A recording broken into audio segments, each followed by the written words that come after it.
action full of bite, and parties full of glamour.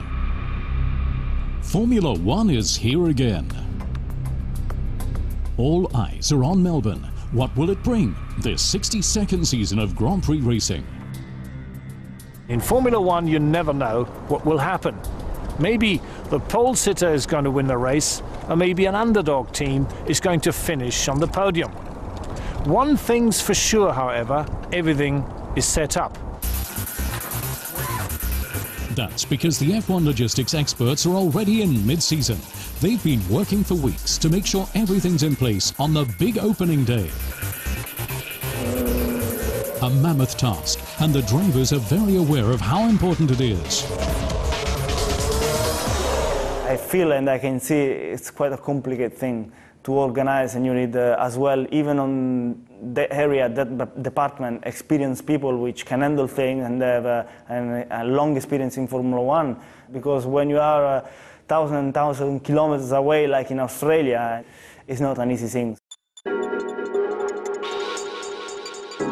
Up to 100 people travel with the teams, hotels, flights and visas, plans that are being made months in advance. There's no winter break here. And then the equipment. Around 10,000 components in 120 cases have to go to each race. To ensure everything's in the right place at the right time requires exact planning. Especially when, as this year, no sooner is testing in Europe over than 3 overseas races come along in quick succession. We're sending different sea freight around the world at any given time. We have 3 replicas of the equipment that is, at this point in time, on a boat on the way to Australia, on the way to Malaysia and on its way to China. And then on top of that, we take something in the region of 35 tons of air freight. We then start planning how many cases we're going to take about a month ago, and we make our freight bookings with FOM of how much space we want on the planes, how much we're going to send, and then what we want them to take on to the subsequent races. A mighty task for which Formula One gets comprehensive support from its logistics partner. Put simply, the team's highly sensitive and secret freight, hundreds of cases and containers, and even their fuel need to be transported and processed through customs.